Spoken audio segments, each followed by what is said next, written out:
أعوذ بالله من الشيطان الرجيم. I seek refuge with Allah from Satan the outcast. لقد كان في يوسف وإخوته آيات للسائلين. In Joseph and his brothers are lessons for the seekers. إذ قالوا ليوسف وأخوه أحب إلى أبينا منا ونحن عصبة إن أبانا لفي ضلال مبين. When they said, Joseph and his brother are dearer to our father than we are, although we are a whole group. Our father is obviously in the wrong. اقتلوا يوسف أو اطرحوه أرضا يخل لكم وجه أبيكم وتكونوا من بعده قوما صالحين.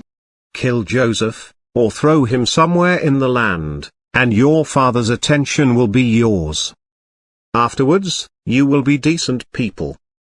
قال قائل منهم لا تقتلوا يوسف وألقوه في غيابة الجب يلتقطه بعض السيارة إن كنتم فاعلين. One of them said, Do not kill Joseph, but throw him into the bottom of the well. Some caravan may pick him up, if you must do something. قالوا يا أبانا ما لك لا تأمنا على يوسف وإنا له لناصحون. They said, Father, why do you not trust us with Joseph, although we care for him? أرسله معنا غدا يرتع ويلعب وإنا له لحافظون. Send him with us tomorrow, that he may roam and play, we will take care of him. قال إني ليحزنني أن تذهبوا به وأخاف أن يأكله الذئب وأنتم عنه غافلون. He said, It worries me that you would take him away. And I fear the wolf may eat him while you are careless of him. قالوا لئن أكله الذئب ونحن عصبة إنا إذا لخاسرون. They said, If the wolf fed him, and we are many, we would be good for nothing.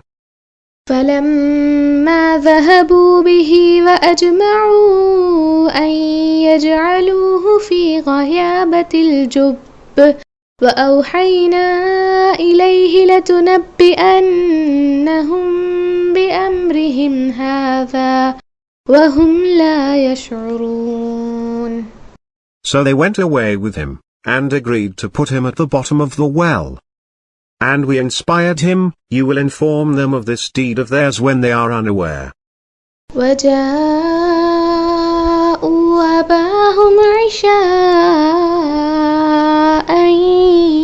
يبكون. And they came to their father in the evening weeping. قالوا يا أبانا إنا ذهبنا نستبق وتركنا يوسف عند متاعنا فأكله الذئب وما أنت بمؤمن لنا ولو كنا صادقين.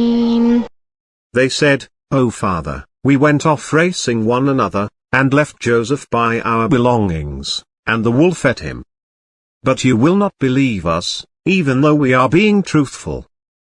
وجاءوا